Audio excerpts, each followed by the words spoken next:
For a team that has been dead last in the constructors' standings for most of the season, AlphaTauri seems to be getting a lot of airtime in the F1 media, but for good reason.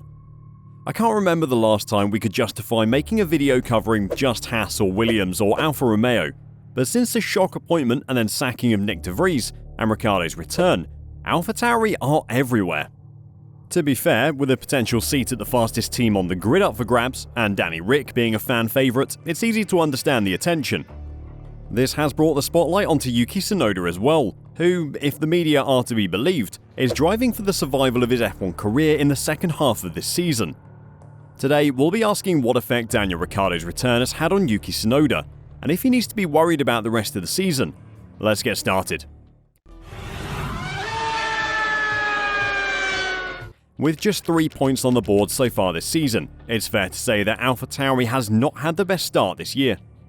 Its pre-season was filled with promise after signing the 2020-21 Formula E World Champion, Nyck de Vries, to replace Pierre Gasly, following his impressive debut with Williams at the 2022 Italian Grand Prix.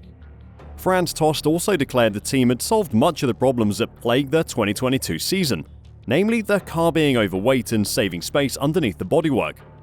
The AT04 was meant to be the car that would finally enable them to score points regularly without having to worry about reliability, with de Vries and an improving Yuki Tsunoda leading a charge through the midfield.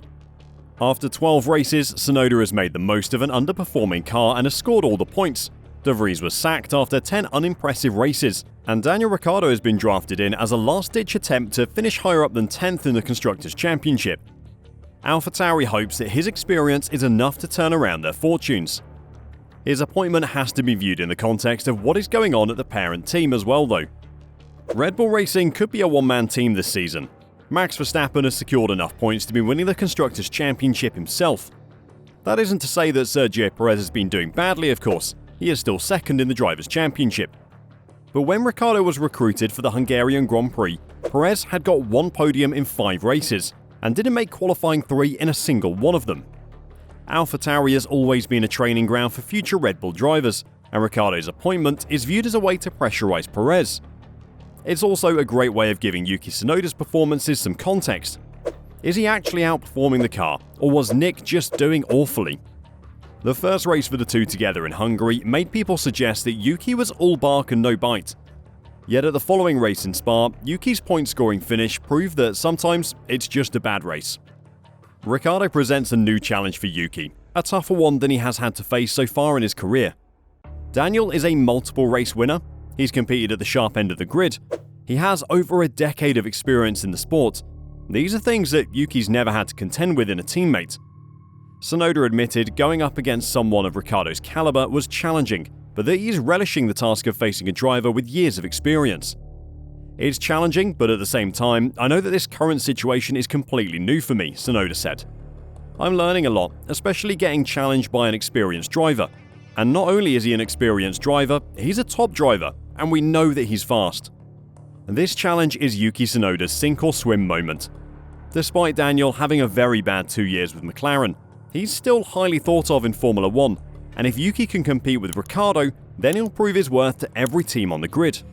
The Japanese driver said he was already learning a lot from Ricciardo, but that the 8-time Grand Prix winner's return had raised the pressure to a stage where he was making some errors. I already know he's fast, but also how he's behaving in the team is like probably the opposite as me, he said. So lots of things to learn, a lot from him. It's also a bit of pressure for myself, and probably that made me rush and a couple of mistakes in the last couple of races. But I was able to put it all together in the last race. It was not easy, but just happy and feeling ready for a fight with him in the second half of the season. It's natural for Yuki to feel the pressure. While partnering Pierre Gasly, no one expected much of him. But with Gasly's departure, Yuki was promoted in everyone's minds to AlphaTauri's main driver. And now with Daniel's arrival, it looks like Red Bull are putting the pressure on Yuki. Even if Yuki doesn't see it that way himself, or if he has reassurances from Red Bull, he'll get asked at every press conference how he feels about it. He knows the story that the media are writing around him, and that will apply pressure. While that might be the story that the media are telling, the actual tale within the team seems a little different. It is now being reported that Yuki Tsunoda is set to sign a contract extension with AlphaTauri. The Japanese driver's current contract with the Italian team is due to expire at the end of the season, but it is no surprise that the team is keen to keep hold of him for next year. Tsunoda has put in some great performances so far this season, and has been unfortunate to not have more points to show for it after narrowly missing out on the points on several occasions. It's not clear how long the contract extension will be for, especially after the news of Honda joining forces with Aston Martin in 2026. Tsunoda has strong ties to Honda, so it's widely thought that the driver could move to the British team to line up with the new engine collaboration. Taking to social media, F1 journalist from motorsport.com, Kamal Sengel, posted that although there hasn't been an official contract extension yet, word from the team confirms that Tsunoda will stay in the team. While Honda might be interested in having the driver they supported throughout his junior career driving a car powered by their engine, Yuki might be better off sticking around at AlphaTauri. AlphaTauri is set to undergo a massive overhaul, as Helmut Marko has a new vision for Red Bull Racing's sister team. Beginning from the team's name itself, AlphaTauri will have a new identity altogether. There will also be a complete management restructuring, with current team boss Franz Tost stepping aside at the end of the season. These changes come after the death of Red Bull's founder and longtime boss Dietrich Mateschitz. Now, the team formerly known as Toro Rosso is set to head in a completely different direction altogether. Marko has already secured the services of Ferrari's racing director Laurent Mekies, who will serve as the team's new principal from 2024 onwards. Mekies will accompany outgoing FIA General Secretary Peter Beyer, the team's new CEO. The new-look AlphaTauri is likely to be renamed by their new title sponsor, which is expected to be fashion brand Hugo Boss.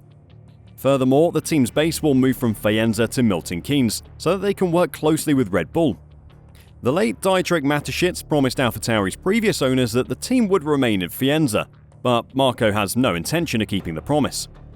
AlphaTauri will no longer be Red Bull's training ground for young drivers. Their plan is to make them into a fully competitive team. Yuki's position on the team as an established driver who's starting to find some consistent form in the sport means he could be a team leader for them for a long time to come. The changing of the AlphaTauri team from training ground to competitive team comes at a time when Red Bull are trimming their entire junior driver program. Clearly, the two moves are linked. The Red Bull Junior team has held a strong influence in the F2 grid over recent seasons, with the 2023 campaign seeing Dennis Hauger, Ayumi Iwasa, Jack Crawford, Isaac Hadjar, Enzo Fittipaldi and Zane Maloney all competing in the series with Red Bull backing.